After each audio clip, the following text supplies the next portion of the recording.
go. I think we're ready. Yeah. Welcome to Sports Run. First one in June. We've been off for a few extra days, but yeah, we got things figured out, and so here we go. What do you know? Well, you know, I'll tell you, and this really doesn't happen to me too often, but I spent the last finals and semifinals watching French Open tennis. I like how you start. I call it the hit and slide game. My Lord. Okay, they're going to try to slide on the grass, and they'll get away with that. How do they slide on a hard court? I don't know. Some of them do. I know, and it's just like, and you see them just there, but there were times, they look like they were skating, and they'd hit, and and it's just like, and I know that these are really good athletes, and they kept their balance and they maintained their, and while they're doing this, they're swatting the ball between their legs and returning it. At 100 miles an hour really in some high. cases. So Yeah. it's nuts. Yeah, Coco Gauff comes through with the women's championship. Surprised me a little. I watched her semifinal match and then her final match, and I did too. Because that Sabalenka. She's a big, strong girl, and she can swat it. She's, and so I watched the first two sets, and I thought, this could go quick. And after that, it turned into a classic match. And Coco came back. This is the second time she's beaten this woman to the U.S. Open. She got him. So this is her second Grand Slam championship. And she's only 21. She's young. And I noticed. They had a picture of her mother in the crowd. Her mother was young, and it's just like, and so it's a young crew, but she's an exceptional athlete, and she seems to respond well. And I tell you, Sabalenka, she still has an emotional thing that she has to get over, and people at that level, that emotionality drains a lot of your energy. And I was going to say the same thing about Coco. She's had the last few tournaments. I would say she has been. She gets into those matches when all of a sudden things were going wrong. Yeah.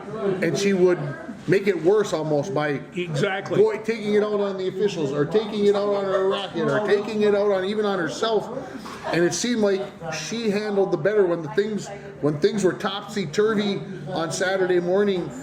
She handled it much better than she has in the past. And that was the 3 years of maturity we had. When we first saw her, she was 18 years old, and you forget how young that was. And she made youngsters' mistakes.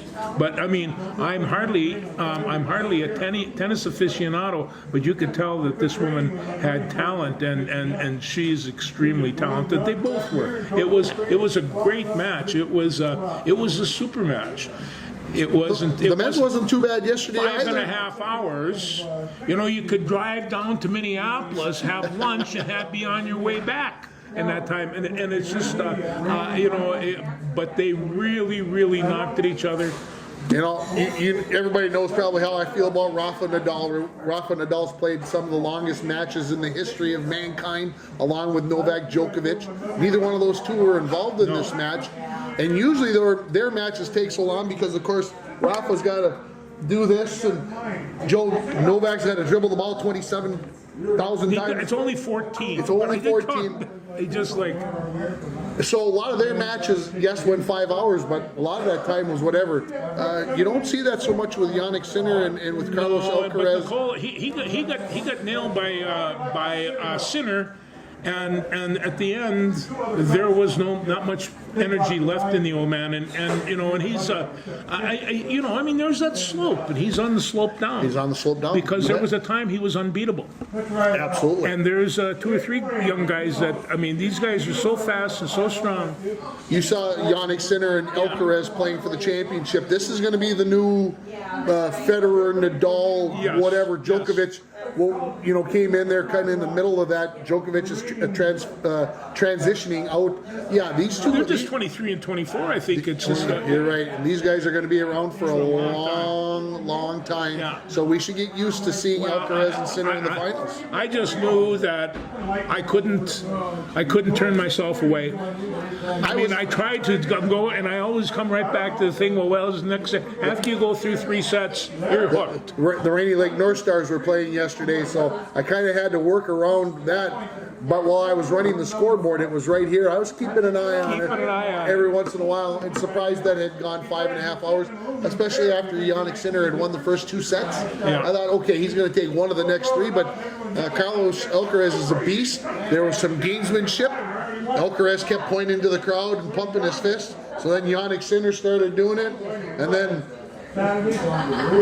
Alcaraz went to this. I think if it could have gone to a 6th set, I think Sinner. So they are good. It was as close could be. But and again, we've been watching Carlos. I guess I've been watching him play for 3 years now, and he had the young man's blues as well, because he could get in those tight matches. He'd be extremely intense, And I mean, I understand that there's a lot of intensity there, but you have to control it. You cannot have that intensity control you, and it's that's the same in any sport, but in tennis in particular, I mean, these balls are just flying. Well, and I think, we talk about golf being that one-person show. You're out there, you got your caddy with you. Here in tennis, you got your coach who can coach you and everything else. But it's you out there by yourself. You're all there. There ain't nobody who can say, well, can you serve for me this time? No. Or can you take the big shot? Kind of reminds me of wrestling in that manner. It kind of reminds you of wrestling, because you got a man or a woman up, and there's nobody usually to blame at the end of the match but yourself. No. Anyway, it was a great tournament. The clay is very red. I think they probably get that stuff from the range somewhere, because it's range red clay. But it was really, really exciting, and I enjoyed watching it. And so the next Grand Slam thing, I don't know when is that. Is that Wimbledon starts in 3 weeks. Oh, I'll get a bucket of strawberries and ice cream and go at it. Well, there you go. It'll start again at 6 o'clock in the morning. You can watch some early morning tennis. There's something to watch early in the morning, except for bad news, and so and I've been doing Looney Tunes a little bit too. But the tennis has really brought it up. Yeah, it was like I said, it was a good weekend. I probably watched more French Open. I appreciate TNT picking up the coverage. TNT, I don't know if you've noticed it, but they have ramped up their sports coverage. Well, what I've noticed, and not that I say I know anything about tennis or watch it, but the analysts there were really good. They knew exactly what they were talking about, and I just thought, They had a good mix of the old and the new. They did. In fact, indeed they did. And so, and you take a look at some of those older pros, they're fantastic coaches, because, they can see stuff the rest of us just can't see. Well, ESPN used to cover the French Open. They used to cover all the Grand Slams, and then they found out that people really like to watch NCAA softball and baseball, and so they had to kind of give up the French Open business. And like I said, I'm glad TNT picked it up. Like I said, I thought they did a great job. Another sports channel. People, we lost NBC Sports Network, and so they're kind of working it out. Keep doing it. I they enjoyed lose watching. the NBC Sports Network, there'll probably be 3 more networks to take its place. True. When they came up with the first one, you mean you're going to have a sports program 24 hours a day? One channel for that? No, about 15. And so everything gets covered. You can go through there, watch everything from cornhole tossing to motorboat racing to sailing to sky. I mean, the whole thing is there. Gamut. Yeah, It's all there. Fun. I mentioned NCAA softball and baseball, so we might as well talk about softball. We did, yeah. Texas and Texas Tech come down to the final 2 teams, 3 games, and then Texas exploded. Well, I don't know. Was Texas that good, or did Kennedy just run out of steam? I knew they both had good teams, but from what I understood, it was going to be a toss-up, because there's just some real high caliber softball players on that, and they are. You want to see these ladies come out and swinging a bat. Ooh, that's where you got to go, because they're all about 5'10", not all, but a big. They're tall, strong. They spend their time in the weight room. Oh, they're great athletes. They are very good. And the baseball, I mean, I'm not even sure who's alive there anymore, because I got. So I was just pulling up the bracket, Yeah. because I know they're. Let's see now. There, see if I can do this. Come on, baby. You're gonna mess with my mind, huh? Well, we know this. I can say this without looking any further. Number 1 seed, number 2 seed, number 4 seed, and number 5 seed are gone. So number 3, Arkansas is through. They took care of your friends from Tennessee, They did. which I'm sure didn't please your The posse. Tennessee Studs. Your posse. So you got number 6 in there, who is, come on, for heaven's sake. Oh, LSU. LSU, yeah. And then UCLA is in. Who else? Why am I? UCLA beat Oregon. Is that how they came through? Coastal Carolina came through. They did. Number 13 took down number 4 Auburn. LSU beat West Virginia. That was what we already talked about. Arizona, who was unseeded, took care of number 5 North Carolina. Oregon State, number 8 versus number 9 Florida State. Oregon State comes through.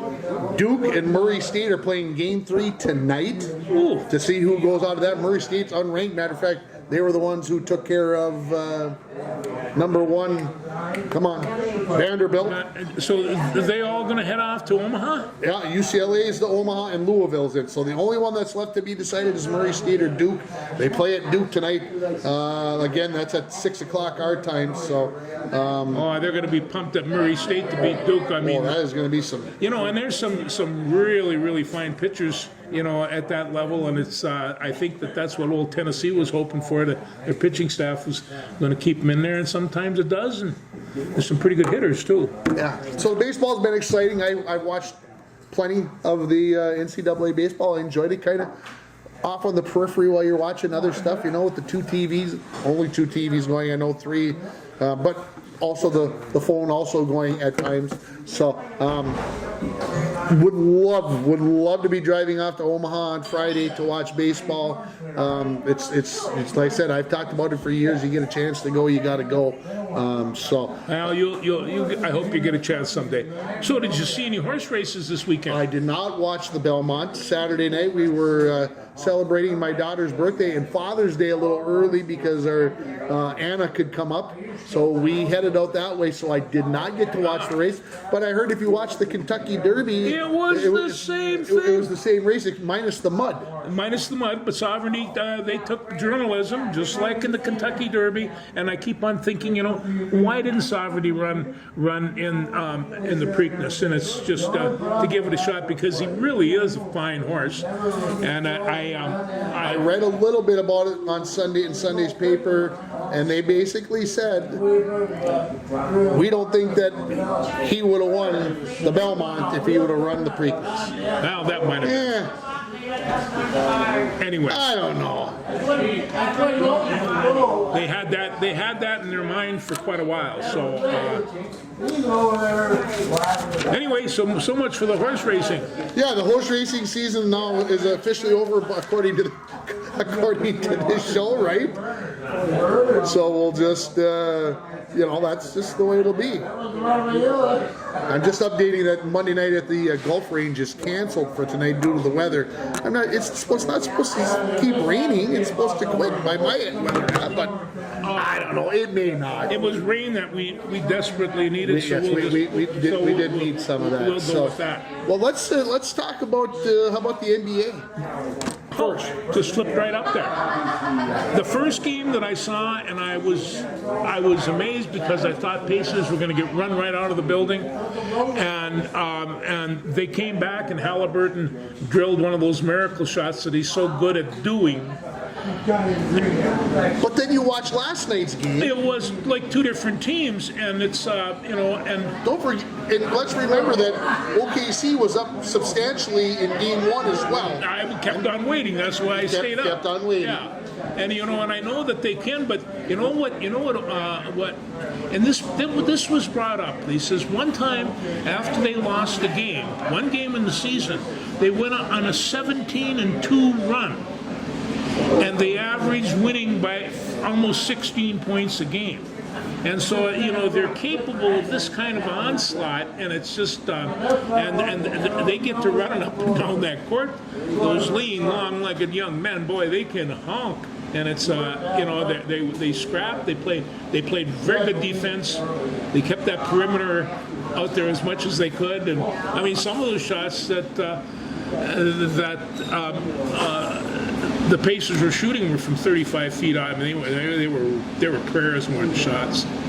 Well, there was a choice to be made last night because they reran the SNL 50-year show last night on NBC, Yeah. which I had not seen yet, which I had recorded but have not watched yet, and the NBA Finals. And I watched SNL. I did. I picked that over the basketball game. So I'm having a hard time getting into this NBA final. And Yeah, it's really hard too because you're. I don't. This game. I mean, if the Timberwolves were playing, I'd be all over it. Right? This thing is going to go 5 games. I would have said 5 games if we'd done this show last week. a long time ago, and they were pull out one, but I think it's going to be. I think it might go 6 now because Indiana won that one game, that prayer game in number 1. They win 1 game at home, so it's going to have to go 6, and then it's over. OKC. They were talking the little bit that I watched last night. They were talking about what a dynasty this team could be, and of course, might be. They say that maybe every year to kind of hype what's going on. I mean, what did they say about Boston? Oh, Boston will never lose again. Jason Tatum, Cleveland won 65 games this year. Nobody's going to beat Cleveland. Well, here we are. Injuries happen. Teams get sick of each other. It does. Denver was never going to lose again with Nikola. The youngest team in the NBA, Yeah. and that's the scary part of That's this. the scary part of this. But can they keep it together? Can they love one another for the next I don't 5 know. years? I never thought Chad Holmgren would be this advanced in the NBA after he left college. I just never thought it. And he is growing into being a dominating person out there, and it's changed the game of basketball. Their offenses go down. They have 2 men in the corner to shoot the threes. It's a 40% shot for these guys. And then they have the one pivot guy, and the pivot guy can dribble the ball better than the guards. In some cases, you're right. So it's really kind of changed the game. I'm not sure I appreciate it anymore. I just remember when the center used to post up. I haven't seen anybody post up in a long time. You don't see much of it. You don't see much of that. It's pretty rare. And if they do post up, they bounce it back out. And the only reason why they're posting up is probably because they've got a mismatch. Yeah. Somebody 7 foot against a 6'3" kid. Exactly. So, it's interesting to see where things will go with this. The youngest team, and of course everybody's going to want their dough.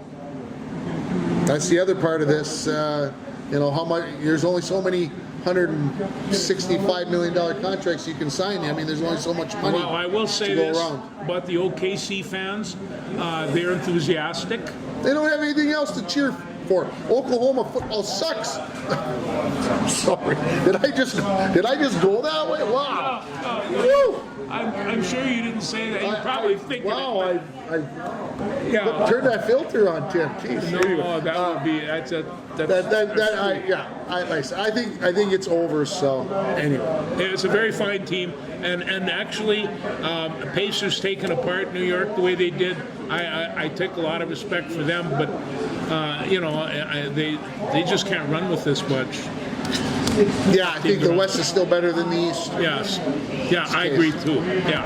Well, let's talk about your Lynx. Jeez. They did it again. Now, They did it again? Yeah. 9-0? 9-0. Wait, Best start ever. Ties the best start ever by a Lynx team. And the fee rules the court and says, the coach said, as Cheryl Reese says, I'm glad that the fee is, people realize how great the fee is. So it's Napheesa Collier she's the queen of the court right now. She had 28 points. I mean, I just last night she had 28 points on like 9 for 12 or something, and she had she was 10 for 19 for 28. She had 10 boards, 4 assists, 3 steals, 3 block shots, 9 deflections. I mean, you know, and when they're playing that kind of defense, I just, Tim, I'm looking for another shot at that New York bunch, you see. But this is, I thought that the Lynx were the best team, Lynx team I'd seen last year. I'm not sure of that. Yeah, they've got it going on again, playing maybe one of the worst teams yesterday in the Dallas Wings, but you got to go out there and you got to beat everybody and take care of business. Obviously, when you're 8-0, 9-0, every team's coming out to give you their best shot. Yeah. And of course, this was part of the Commissioner's Cup, where you play everybody just like they do in the NBA, and then the two halves will get together, which probably will be New York. They're coming back. They're coming back on Sunday, and this coming Sunday, and they're hoping Paige is playing. So. You know, that will pack the arena at least, and you know, and we all hope that Paige has a good career. I couldn't help but pulling for Chet. I mean, Minnesota boy. What are you going to do? I can't disagree with you too much there. So, nice job, Lynx. Keep it going. Run it to like 35-0. You know, and then you got to lose one going into the playoffs because otherwise there's too much pressure. Well, Fee is great. I know that. So, I don't think we talked about this the last time, but the NAIA National Baseball Champion. I think they're from Idaho. Don't quote me on that. Don't quote me on that. Maybe I was talking with somebody, but anyway, the team went baseball now 59-0. That's not bad. To win the 59. That's not bad. Think about that in baseball. I mean, someday you got to go out there with your third or fourth starter, and you're going to have a bad day, and the other team is going to have a really.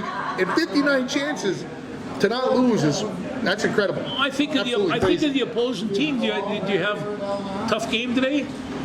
They haven't lost. You know, it might be an issue. Yeah, 59. They haven't lost. Scary stuff. Well, hockey. Well, I tell you what, I sat around and I watched. I watched the last game, but after the first overtime, I had to go to bed. Had to give it up. One eye was closing and the rest, and so I didn't know until the next morning that Florida won. But you know, that's two overtime games, both really tight comebacks. I mean, it was exciting for Edmonton, but I don't see how they're going to stop Florida in the big picture here. Okay, I still think Edmonton's going to win this. Yeah, I still think. I said 6 originally. I'm going to stick with 6, which means, of course, they got to win the next 4. They got to win the 3 out of the next 4. Yeah. And I think it's going to happen. I still think Edmonton. Well, I'm just looking at terms now. They're coming back. Hungrier team. Yeah. Didn't win it last year. Florida won it last year. Not saying that we're splitting hairs here, but heading back to Florida. They talked about the long cross-country trip from Edmonton all the way to Miami, Florida. Oh my gosh, they got to ride the plane for 4 hours rather than 3 hours or 2 hours. I'm like, geez. Those guys are all from Canada. They travel long distances. Kachuk doesn't care. Jeez Louise. It's a very good hockey team. They both are, and both goalies are just shining and getting key stops. Like I say, they just can't play past 11:30 for this cat to stay awake. And they've been starting the games at 7 o'clock, which is great, but they've been going a little late. No, but they'll be back home now. We'll be able to watch them. We like I don't mind overtime. No, I don't. It adds to the excitement. So, just you know, when I think about that, you know, they play 3 20-minute periods, and they play a 20-minute overtime. And if that doesn't work, they do it again. And I mean, it's just like, ooh, that's just about as bad as a 5.5-hour tennis match. They were talking that Connor McDavid played 35 minutes out of the nearly 100 that they played on Friday night. Friday night? Yeah, Friday night. And that was the most minutes he's ever played in a playoff game. And I'm like, well, everybody, it's not like Connor McDavid is the only one who had to go out there and play extra minutes. Everybody did. So, but he made a couple of moves he made on Friday night were like, he's a beast. he's one of the best and always has been. But yeah, he's fun to watch. Every time he gets the puck, he has the opportunity, like Kaprizov, to have something happen. And that, not everybody on the rink can do that. And it's just that is for sure. yeah. So, all right, so that's hockey, basketball. We talked about college. We did the French Open. That must mean we got to talk about the Twins. Let's talk about the Twins. They had that 13-game win streak, and then they dropped a bunch of them. But they're still hanging in there. They're 35-30. They're 7 games out at first. They beat Toronto 6-3 yesterday, and it's and had a chance to win the first 2 games as well. Yeah, they did. The bullpen kind of fell apart Saturday afternoon, which is maybe a disappointment because that's supposed to be the strength of the team. But those things are going to happen. You got to remember the other team's trying to be pretty good too. Hey, we're getting homers from Christian Vasquez and Brooks Lee. I mean, these guys, somebody's hitting the ball on this team. Brooks Lee has had a very good stretch here, Yeah. and of course our friend Royce Lewis, who had went like 0 for 35 at one point, was in the stretch. They were seriously getting I think they were thinking about going we got to get the chicken out, sacrifice the chicken, kind of the major league thing, where we got to do something here. Whatever they did, he's been hitting the ball harder, getting some breaks, so that's a good sign. Even when he was in his slump, his hits were line drives and they were hard. They just were dropping. Sometimes they don't go in the right place. Sometimes they don't go in the right place. Hit them where they ain't. And it's and he wasn't. But but we have seen him when he is playing his game, and he's very, very good. And so we've got to worry about him coming back, and I'm not sure about Lopez, whether he's, they say 2-3 months even, I'm not sure. I didn't know if we were going to bring up Pablo Lopez or not. The bartender here might throw a shot glass at us from a distance. That's bad news for the Twins, obviously, for whatever reason, for all the reasons, when you lose your ace. Paddock's pitching well, Joe Ryan's pitching well. If somebody's going to have to step up. Somebody's going to have to step up, and the boys are going to have to give them a little something with their bats, But this is another thing, this is overall the best I've ever seen Byron Buxton play, and and he I comes. can't disagree with you. Yeah, he just. He's out there, he's catching, he's throwing. He's really got a bullet before an arm in case you hadn't seen. He can yank them, and it's so it's nice to have him around. Korea is getting a little bit better. He's picking up. Definitely. Well, except when he gets thrown out of the game. Well, he's for barking. And that's the first time ever. How the heck? Yeah, that surprised me. I don't know how that happened. And your good friend Ty France, he's done real well, and our friend Cody and I think, like I said, I think things are okay. Yeah. Injuries are definitely going to happen. People are going to go on the IL. Those things happen during a season, so try not to get too worried about that. But hang in there, see what happens, and go from there. Yeah. No, but hey, who's to say what's going to happen? The season isn't half over with yet, and so it's we still got a little bit to go. But I have to say this because I saw it in the paper. But Boston came in and swept the New York Yankees. I did not see York. That. We can handle that. I like that. That's all right. Oh, I thought they felt pretty good about that in Boston too. I'm sure they felt outstanding. That maybe will make up for the Celtics, losing. Yeah, so. That could be. What else? Well, what time is it? Okay. Well, we got lots of time. Okay, we're only about a half hour in. I want to talk a little bit about. We lost an incredible football player. We did. Jim Marshall. He died a few weeks ago, 87. Interesting guy. He graduated, well, he didn't graduate from Ohio State. He played at Ohio State in 57 and 58. In 1958, he was an All-American tackle. And he was not a big tackle. He wasn't very big at all, but he was an All-American tackle. He decided to turn pro, and he went to Saskatoon, to Saskatchewan, and played in Canada for a year. Came back and played for Cleveland for 1 year. Blah blah. Here he comes to the Minnesota Vikings when they started pulling their stuff together. Now I bring up Jim Marshall because I met him once, and it's just like I met Carl Eller as well on that Purple People Eater team. But that was I met him at a liquor store, and I walked up to him. I thought, geez, you're just as big as he is. No, I was probably about 20 pounds heavier. I don't think he went 220 pounds. Then I come to find he was also a track star at Ohio State. Okay. What made him so good on that edge? He could run, speed, and this is, I think, the prototype of what you want your edge rusher to be. And of course, he played for the Vikings for 20 years. He had 22 years in the pros altogether, but he played for them for 20 years. And I say, when he started playing, I was playing like 8th or 9th grade football.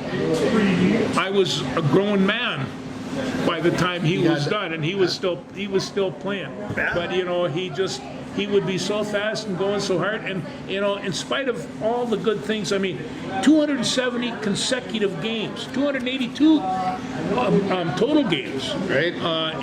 And so he's he has all this really incredible resume. But what is he known for? Running the wrong way, He right? ran the wrong way, and I watched him do it. And he picked up the fumble. He got hit, and he spun around. He just kept his feet going, just like he's trained to. And he went cruising down the field, and there ain't nobody to catch him. And he got to the field, and he flung the ball. That was the safety. And then one of his teammates told him what he had just done. And he looked. He couldn't believe it. But if you hadn't seen it for a couple of years, the NFL or somebody had a commercial showing Jim Marshall doing this, and it's, okay, so that was in 1964 or 65? 64. Against San 64. Francisco. Okay, I was born in 69. Started watching football pretty religiously in 75, 76. And every time you turned on the TV for a old sports program, there's Jim running the wrong way, Running the wrong way. unfortunately. But he handled it, I would guess, fairly well. He handled everything with class, and and it's so he saw the humor in it. The fans saw the humor in it. The San Francisco 49ers definitely saw the humor in it. But every one of those players on the field knows it could happen to them. Absolutely. And so it's one of those things where he like I say, he epitomized the defensive end. He epitomized the Purple People Eaters, and that's Carl Eller, Alan Page, Gary Larson, and himself. And these guys dominated the defensive line, and there was none of them over 260 pounds. Alan Page, when he was playing at about 210, maybe even smaller. These guys were small and fast. I did meet Carl Eller. He poured me a glass of wine in a class he was taking at a school that I was working at. And he was about 6'6", and when he leaned over, there was a very, very big man. I got to shake his hand when they were up here for the tug of war. Okay. My hand disappeared completely. He shook my hand, and it was like his fingers went to. I was like, holy crap! Look at the size of that hand. Can you imagine getting hand slapped by that bad boy? I even saw him when he played in college, and he stood out there too. He was one big dude, big smile on his face, and about as nice a guys that you'd ever want to see. So absolutely. Anyway, Marshall, he's on the wall, and should be, and he's in the hall, and it's just like and I kept on thinking he played with the 1960 Cleveland Browns. There was another Jim on that team. Jim Brown. And I just think, I know these two had to get along, and I would have liked to have heard the stories about them, because Brown would have been in the league 3 or 4 years by that time, Sure. and that's but these are the stories from these guys that come back. The only chance they really ever had was to get a football scholarship in those days, and some kind of scholarship where they can go on to be famous or make money or doing any of the rest of that. But that was a way out for a lot of people, and I think Jim Marshall was one of them. We'll miss the old man. He was good. Yep, for sure. Yeah. Well, we had another sort of death this week, amateurism. Well, it is. I mean, we already knew it was pretty much dead, but the final nail was kind of put in the coffin this week. As a high school AD, are you going to start offering Why not? NILs? What the heck? Why not? Might as well. It just it's, No, I mean, the colleges now have the right to flat out pay the kids. yes. I tell you And what, it's not done yet. It's not. it's not. it- And I think that they've been doing this for a number of years now, a couple of years anyway. And it's just like, and I know one kid that's on there. I got 500,000 this year, and he's going to get $1 million But this see, year. this is different. That's the NIL money. There's now going to be NIL money. There's going to be this The money school. that's coming right from the school. Yeah, that's why So tuition when goes up. all of a sudden, now are we talking that there's going to be an athletes union? I mean, that's where we're getting to because they're getting paid from I the think school. this whole thing started with the idea of an athletic union, and it's so as soon as the judge says you guys can negotiate, there was signs of organizing. Yes. That just goes Think, without think saying. about what it's going to take to try to organize that for Division I alone. And then you start talking about Division II and Division III and the NAIAs and the junior colleges. Well, That's a lot of people. It is, and I thought that, and I brought this up a couple of years ago to NDSU alumni, and I says, I watched North Dakota NDSU, and that to me right now is college football, because there's an awful lot of talent in those small college teams, and there's not all the money, and the money, whether we want to admit it or not, is going to change it. It's just going to change it. For one, you got an awful lot of kids that never had any. And so, I wonder if they can make enough money to keep them in college, because they're not going to be able to make that as pros. It's a good question. So that's the one thing that I saw bringing back. But other than that, I'm just confused. Just confused. I think what did they say? 2.1 million for Minnesota going to athletic salaries. But it could be as high as, what, 30, 21 mil? What is it? It's some big, 21. Oh yeah. some big number. So. Well, that's why I looked in there and I was looking at a suite at the Gopher games. I'm sure that they would love me to get one of those. Absolutely. Yeah. Absolutely. No doubt about it. What else? I'm running out. Okay. Talk to me about what's happening at the high school. Well, the state track meet starts on Tuesday, tomorrow, when after sees how it's Monday. And the girls 4x200 relay team will be running about 4:23 tomorrow, I think. 4:23? Is about the time that they're running. Okay. So a good athletic director should be there, right? And he will be. Whether he's a good athletic director or not, he's going to be there to watch his kids. The thing of it is that you couldn't stay at home and not go crazy.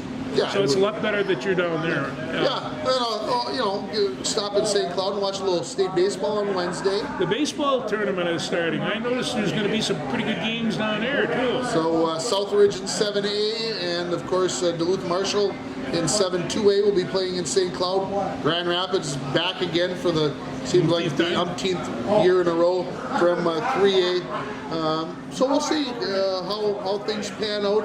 Marshall is the #1 overall seed, so obviously sits them in the favorite seat.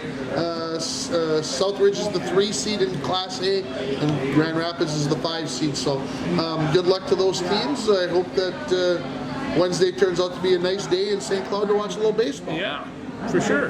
But of course, that's going to bring to the end of the season here next Saturday. Yeah. They'll play the Wednesday, Thursday quarter semis, and then the finals, I believe, are on Saturday at Target Field. So they'll play all 4 of them in a row, just like they did with the girls softball. I'm sure that one will be broadcast on NSPN. Okay. Yep. Oh, ESPN? NSPN. NSPN, Yep. yeah. So, and of course, if you got to still- watch the girls last week, some good stuff there. The softball, they moved that the championship games to the University of Minnesota, which is what they wanted. I don't know how many people they had to turn away. I wonder, because if I watched it on the computer, it sure looked like the stands were full, and there only 1,200 people can fit in there. It's not a real big stadium. That was one of my concerns, parking and enough room to watch. We'll see what happens. It seemed like everybody had a good time. So the softball being moved there. Of course, the state golf tournament's going on this weekend, or this week. The state lacrosse tournament is going on. But again, Saturday it'll all wrap up, and they'll put a button on the 24-25 seasons finally, and we'll start getting ready for 25-26. Yeah, you've got several weeks, maybe. Well, No, a month. yeah. Well, the good news is the boys' hockey schedule is complete. The boys' basketball schedule is complete. The boys' swimming is complete. I'm looking for one girls' hockey game, and I'm looking for one girls' basketball game. You're there. Otherwise, I'm ahead of where I was last year at this time. That's for sure. So are the Twins. One game. There we go. So. You know, it's like one of the things, and I just bring this up. His job gets so complicated that if you don't keep on top of it, it can overwhelm you, and it really can, because you see this whole wave of so we got kids, parents. So we got home baseball tonight because of 7th and 8th graders got a summer baseball team. Yeah. So we got them going on. Of course, we got summer ball, the 3-year-olds through the 12-year-olds playing tonight, and of course, looks like the weather's finally going to give the rain is going to stop. Although I can see some drips off the edge of the awning here, so I'm hoping that nobody's freaking out. I keep picking up my phone to see if people are texting me to see if here they come. Are we still on for tonight? Those kinds of things.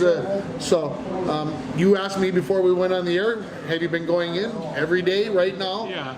But again, take a couple days off here. And I'll be honest, not full days of work. I mean, 4 hours here, 5. But we sold Little League equipment last week. We got rid of some jerseys and Just helmets. me and Superintendent Shimon are worried about you. Well, there was a couple long days last week, but like I said, it's something that will continue to work through. And like I said, hopefully get a couple of weeks off here to rest up, get ready for the next one. Yeah. So, anything else? I've got mine covered. We didn't even mention the say? Loons. They basically been off until this weekend, until this Sunday. June's going to be kind of quiet, which is probably good. They need some rest. Well, I mean, the front page of the Minneapolis Tribune showed the lady carrying the trophy for the Frost. And Yeah. that was a couple of weeks ago, so we know that we're running a little bit of shy of sports. For a while, they all convalesced, and we had like 5 or 6 of them going up. My eyes were red when I went to bed at night. It was just like, but that tennis helped. I enjoyed the heck out of the tennis. Yeah, a little diversion, a little Yeah. difference. Yeah. Again, like I said, the College Baseball World Series will start on Friday, Yeah. and there's going to be 2 games on for the next 10 days, 8 days, whatever it is. It just So who are the Big Ten baseball teams? UCLA And- should be the only one in, right? That's it, huh? That's it. Geez, I'm not used to UCLA being in the Big Ten yet, but I went out there. Well, we have to be cheering for them, I guess, as much as that might hurt. Although It'll hurt you a lot more than me, but we beat them in the Rose Bowl. We did. We still got that going on. Yeah. So, all right. We'll talk to you next week. Thanks, everybody.